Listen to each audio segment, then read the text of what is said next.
Welcome to a Windians Tuesday night. Hello, everybody. Welcome to the Johnny Cleveland podcast. Yes, the Indians just won. Aren't you excited? I'm pumped. I know it's the middle of the week, but it was a good win. Our hearts were pumping pretty fast there at the end, trying to save the game. Try was up 4-0 going into the ninth. Held on for dear life. The Tigers loaded the bases, but we got out of it and we got to win. And the Indians now go to 26-20. They are still in second place, a game technically they're a game behind the White Sox, and the White Sox are playing the St. Louis Cardinals tonight, and looks like they're going to win that game. The White Sox they're up 7-2, kind of late against the Cardinals, so that would leave the Indians a game and a half still back of the White Sox. It will be a hot, fun summer between these two teams, the White Sox and the Indians. The Kansas City Royals are coming up. They're still kind of right there. They had that, they got up to a good start at the beginning of the season. The Indians played the Royals a few times, beat them. Royals kind of struggled there for a while, but now they're starting to win again. But I think it's going to come down to the White Sox and the Tribe as we hit June.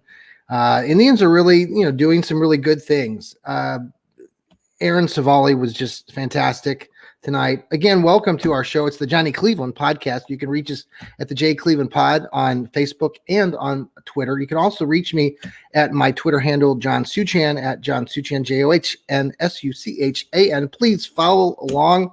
Appreciate all the support. I've been getting a lot more followers there on Twitter, and follow me on YouTube. If you haven't subscribed, go to the Johnny Cleveland podcast on YouTube. We're gaining some strength there too. Would love to have you follow the show.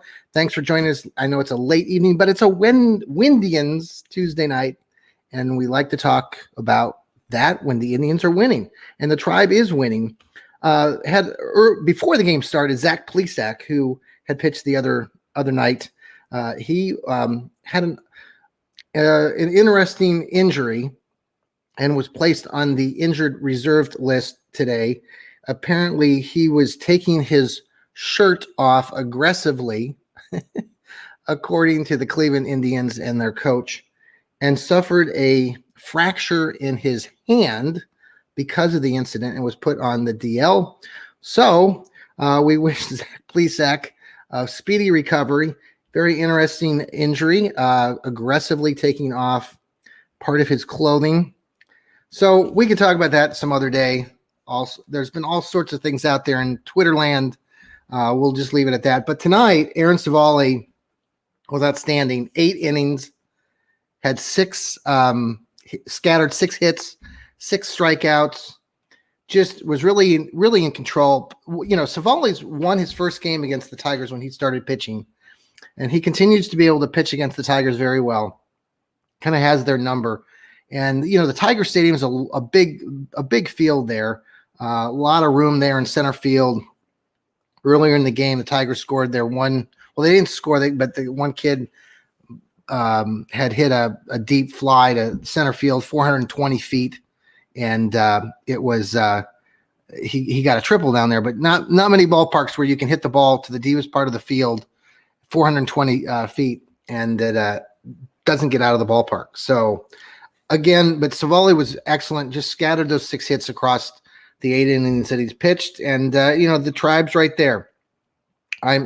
Jordan Luplow, again, the Indians were winning 2-0. He came in, knocked a 2-run homer to left field, and, prior to that, he looked lost at the plate. Jordan Luplow looked like he was, playing with his mind was playing with him, but he connected on a slider, took that to the deep part of the ball field as well, left field, and the Indians extended that lead to 4-0, which was very helpful going into the ninth, having that cushion, and the Tribe wins. So again, we'll see what happens the rest of the week, but the Tribe has won 2 games now against the Tigers. I wasn't planning on talking about the Tribe at this as much, but they had a really good game and want to lead with that tonight. So lots of things happening again in the world of sports, especially around our Cleveland sports teams. The other story that's been kind of created out of thin air, not necessarily thin air, but Julio Jones, the Atlanta Falcons superstar wide receiver, has been in the headlines throughout the wide world of sports this last couple of weeks because he does not want to continue playing for the Atlanta Falcons. He's going to be 32 years old. He's been there his entire career. And really, if you go back to when all of that went down, Julio Jones actually could have been a Cleveland Brown to begin with. The Browns had the number 6 pick that year. I believe it would have, well, we're going back to 2000, was it 10, 2011? And the Browns had the number 6 pick. The Browns traded with the Atlanta Falcons. Atlanta had that year the number 27 pick. The Browns took that pick, let Atlanta come up. I think the Browns also got several. They got another additional second-round pick that year and another first-round pick the following year. So the Browns got a lot back. However, the players that the Browns got back for Julio Jones was none of these players in the league anymore. So Julio Jones is now popped back up in Twitter world because he's been wanting to get out of Atlanta. And he's been tied in the Browns because they've been successful. Julio Jones has come out and said that he wants to play for a winner. He was in the media also the other night because he was on air on TV talking about it with Shannon Sharp and made some comments about not coming back to Atlanta. He doesn't want to go play for the Cowboys. He wants to play for a winning organizations. The Browns have lots of cap space. They could afford Julio Jones's contract. Currently, I think it's around $15 million a year. But it's just been fascinating, especially the younger audience of Cleveland Browns fans love to speculate. And for some reason, especially the young group, and maybe I'm putting them all in one category here, but there's a large group of people that would rather take Julio Jones and trade someone like Jarvis Landry or Odell Beckham, who's recovering, and think that would be, kind of a fair swap. Or when they talk about Julio Jones and trading him for Jarvis Landry, it's just been very interesting conversations going back and forth on that topic. The idea that the Browns, they're coming off of this great season. They were 11-5, which for me and for many Browns fans who've been watching the Browns for decades, coming off of a great season like that, having great leadership led by Baker Mayfield, having a great coach like Kevin Stefanski, why can't we just all be happy and move forward and look forward to this upcoming season with the team that we have? We've done a remarkable job. The Browns have done a remarkable job in the draft with free agents in this offseason. And because Julio Jones is still out there and because of what Julio Jones said, all of a sudden we need to trade Jarvis Landry. We need to trade Odell Beckham. I mean, this has been going on forever. We needed to trade for Aaron Rodgers several weeks ago. We needed to trade for Deshaun Watson, who might not ever play a game in the NFL again because of all of his off the field issues. It's just, it fascinates me, especially with the younger crowd that follows the Browns. And a lot of it, I think, has to do with the fact that you've never seen the Browns really be successful over a long period of time. Many older Browns fans have seen the Browns teams be successful back, long time ago, before many of these younger people were born in the 60s. Yes, the Browns were, champions. But that was before the origination of the Super Bowl. But now, we're having this successful season, and it just seems like, well, we know this isn't good enough. We got to even have better. And they're kind of pretty much dissing Jarvis Landry and his stats and saying, well, Julio Jones has much better stats. Okay, yeah, it's true. Julio Jones is outstanding. I think he's been in the league for 11 seasons. 8 of those 11 seasons, I think he's had over 1,300 yards of receiving. However, the Atlanta Falcons have had 3 losing seasons over the last 3 seasons with him in the lineup. He was injured a little bit last year. Now, some people that come to the defense of Jarvis Landry will say, well, folks that think that Julio Jones is injury prone. That's not true either. Julio Jones did have some injuries last year, but he's been really pretty consistent. So, I mean, I think Julio Jones is a great player. Don't get me wrong. He doesn't really fit that mold that the Browns GM and the coaching staff is really looking at. He's an older player, 32 years old. If you could, swing a deal where you could give up maybe, a second round, draft pick. I'm not going to say you couldn't put Julio Jones on the Browns team, but the idea that we automatically have to get rid of somebody like Jarvis Landry, and someone like Jarvis Landry hasn't done anything to help this team. And those of you who say, well, it's really the coach, I agree with that it is, a lot to do with the coach, and that same team that included Odell Beckham and Jarvis Landry the year before Stefanski came in to town didn't win, and it was a real bad vibe, going on. We all know what was going on that year when Freddie Kitchens was here.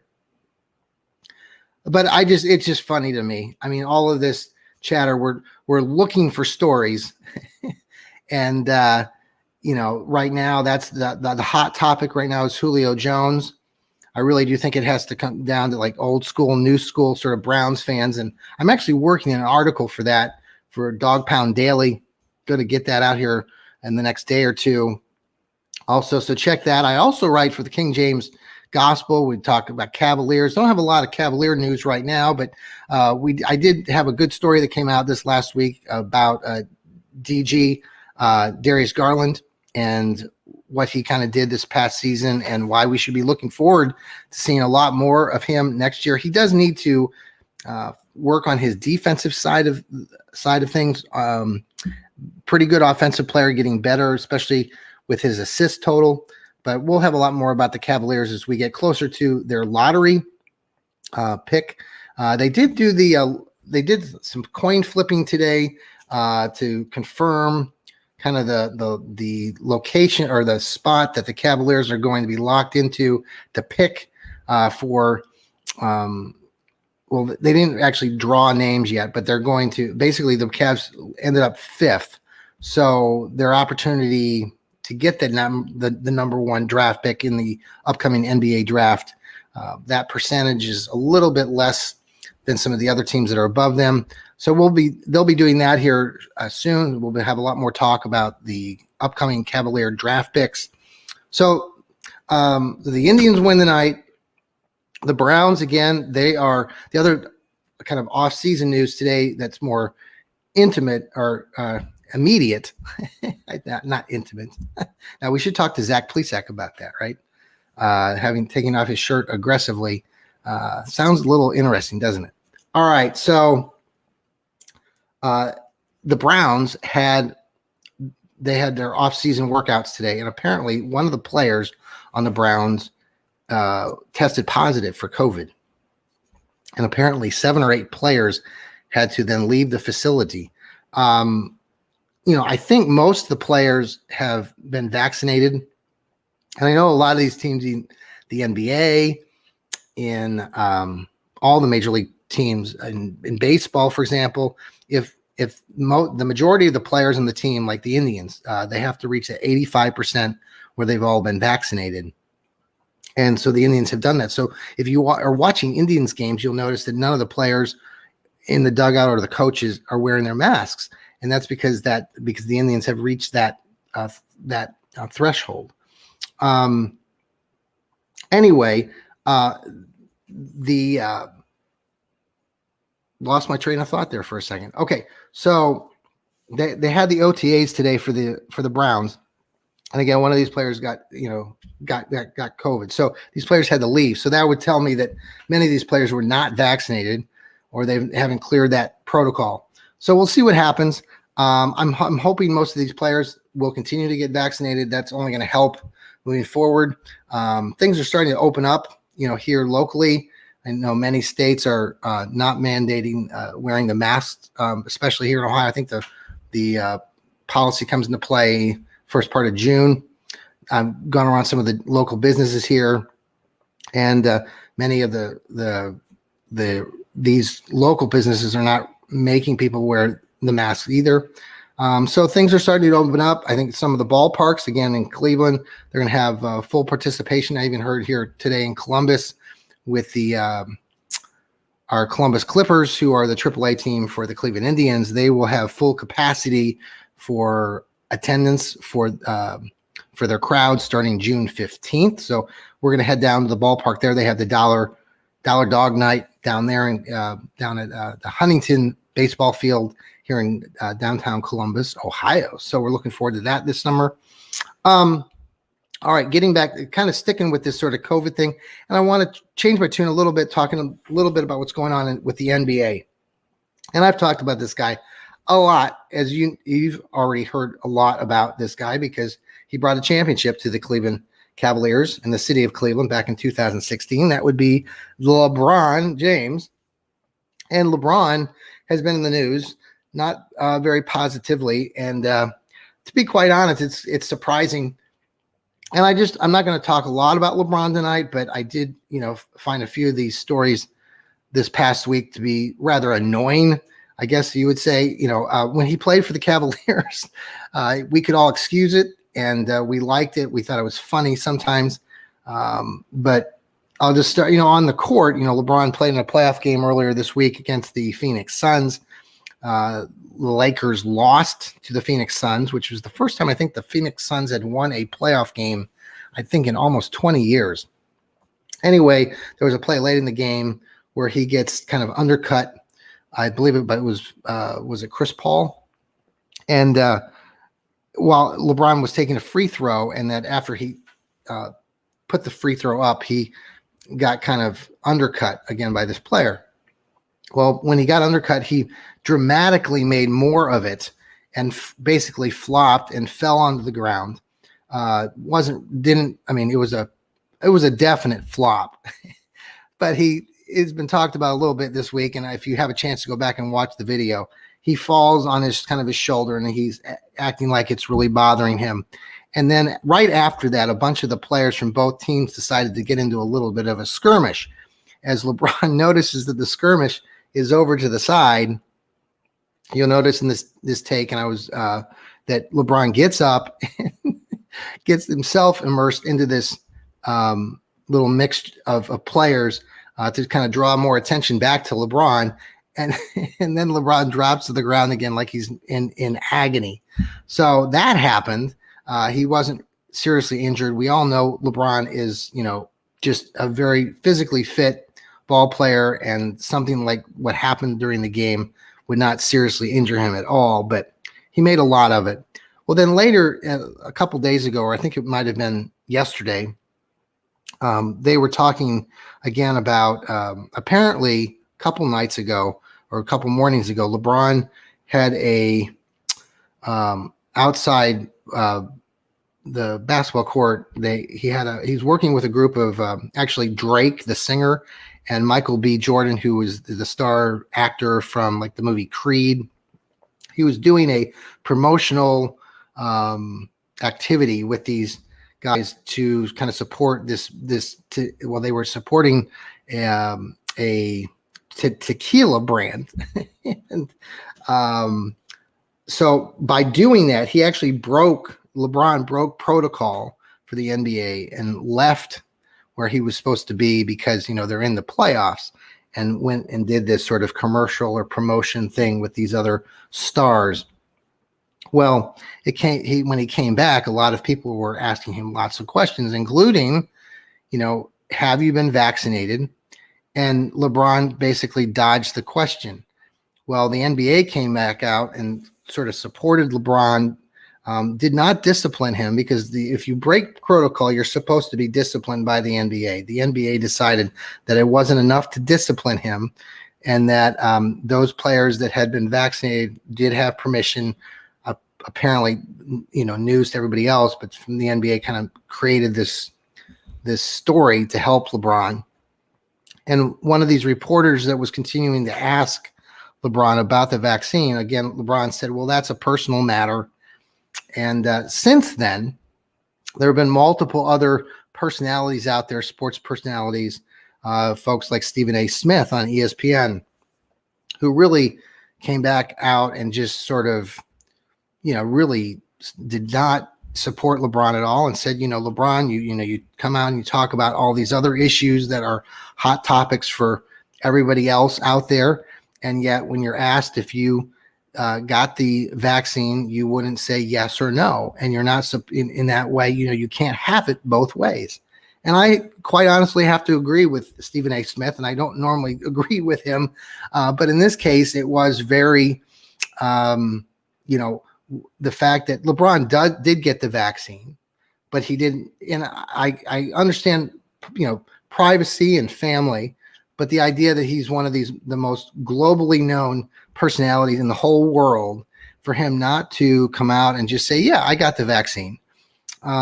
Very unusual to me. I don't quite get LeBron's take on that and why he would come out and say that. But that's where LeBron really just sort of, it mystifies me, how he's gotten to this point and how he goes about making these decisions. Obviously, he's made a lot of decisions in the past for us Cleveland fans that have been heartbreaking. And just, this latest sort of thing, leaving and not doing what he's supposed to do with the protocol and sort of being excused by the NBA. And obviously, the NBA knows that LeBron is their biggest benefit gift to the rest of the world. And he's a superstar, megastar. So hopefully LeBron will kind of let his guard down a little bit more, because I appreciate, how he brought a championship to Cleveland, but it's just not a good look, especially this day and age. And hopefully LeBron maybe will think about that a little bit more, especially after several of these more nationally announced. You don't have to listen to these folks. I don't listen to Stephen A. Smith that much either, but I think what he suggested about how LeBron can't have it both ways, I tend to agree with. So, okay, we're going to finish the podcast tonight. I appreciate you watching through the show tonight. Again, the Indians won. They beat the Tigers 4-1 tonight. They go to 26-20. They're still in second place. And so thanks for joining our podcast, the Johnny Cleveland podcast. If you want to check out some of I have apparel and coffee mugs and T-shirts and sweatshirts. Sell that stuff on Zazzle. Zazzle.com. You can go to the Johnny Cleveland podcast and check that out. You would be supporting the show, and we would love that very much. Okay, I want to finish the show a little bit. All of us have different things that we celebrate. Birthdays, for example. We have lots of birthdays in our family this past month of May. And I wanted to finish with a Did You Know segment and talking a little bit about birthdays. My dad had a birthday. My mom had a birthday this past month. Today, actually, my wife, Laura's sister, my sister-in-law, Nicole, also had a birthday out there in beautiful Seattle. So happy birthday to you, Nicole.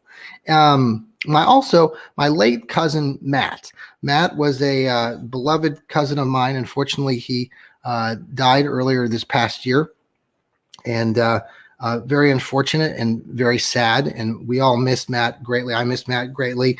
Matt was a huge fan of all Cleveland sports teams, and his birthday would have been today. And so I wanted to kind of honor all of our birthdays, and especially Matt, thinking about him today. And I want to finish with this Did You Know about birthdays? One of the things that we all do, most of us, I think, a tradition that many of us will do at birthdays, is we sing the song Happy Birthday to You, right? I don't know if that sounds any good on air, but we all sing that song. We all gather around the tables, or we have celebrations, and we have a great time with that. And, anytime you go see somebody else's birthday, oftentimes that's what you hear, right? So I wanted to do a little history, went back and discovered that the song Happy Birthday actually started back in the late 1800s, but 1890s, by a couple sisters.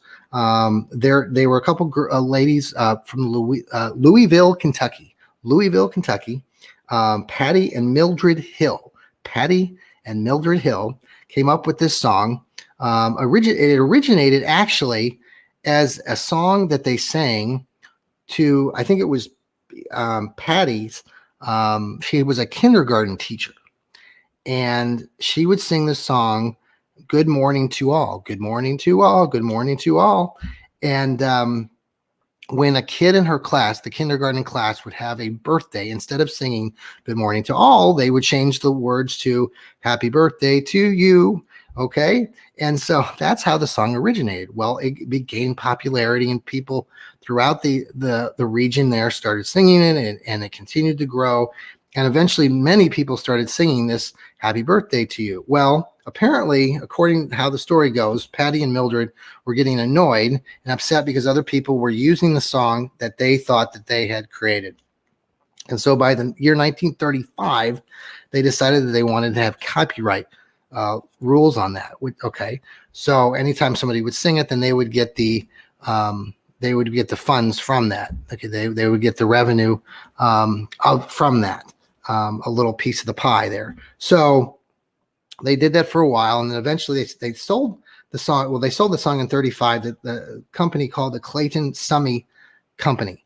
Well, that Clayton Summy Company got bought out by this other guy, and that guy then sold the company, changed the name, and that company was eventually bought by Warner Brothers, by the big group called Warner Brothers, who's makes entertainment, movies, all sorts of things. Well, Warner Brothers then had copyright on this song. So legally, they started saying that I think the company, it was sold to the Warner Brothers back in the early 90s, like 1991, I think. So from 1991 forward, Warner Brothers would say that if you were singing "Happy Birthday," for example, in a film or a movie, that film or movie would have to pay Warner Brothers a certain amount of money, let's say a couple $1,000 or $5,000, if you wanted to sing "Happy Birthday" in an upcoming film that you were producing. Well, they were going on the basis that they had copyright of this exclusive song. So finally, in the 2000s, people started saying, wait a second, because Warner Brothers was they were getting $2 million a year just from the profit from the copyright, claiming that they had the song, or they had legal rights to the song. So if you were to sing the song in public, you had to pay them. So finally, people started arguing against and taking Warner Brothers to court. And finally, in 2016, Warner Brothers lost the case. And basically, the judge in the court in 2016 said, no, this is a public song, that might have been a specific version. And there was, way back when the song was created by the ladies from Kentucky, but that you couldn't, that song had been around for so many decades and generations that finally the court just said, this is a public song. They forced Warner Brothers then to pay back $14 million to these other various groups, companies, film companies that had paid money originally to Warner Brothers. So they ended up paying them back $14 million. So there you go. That's a little bit of, did you know where the Happy Birthday song came? And I just thought that story was just fascinating. Had no idea that that's where it came from. So there, I hope you enjoyed that little story. And so the next time you start singing "Happy Birthday," just think about those two sisters in Kentucky and all the copyright battles that went on for the next 100 years. All right, folks, I hope you have a great evening. The Indians won. The Windians Tuesday. The Indians improved to 26-20. Thanks again for joining the Johnny Cleveland podcast. We will come to you later this week. I do have my son, Alec the Malik, the graduate from Hope College, who just came to town. So hopefully he will be joining us in an upcoming podcast. Until then, I hope and I wish all of you a very, very good rest of your week. It's tomorrow is halfway through the week, and boy, the sun is shining. Might be raining tomorrow here in the Columbus area, I think, but it got up to like 92 today. So it was hot. Felt like I was back in Kansas. Say hello to all you Kansas folks out there that are watching too. Appreciate you watching the show and supporting the show. Thanks again, everybody. Have a great evening. And remember to keep smiling. Take care.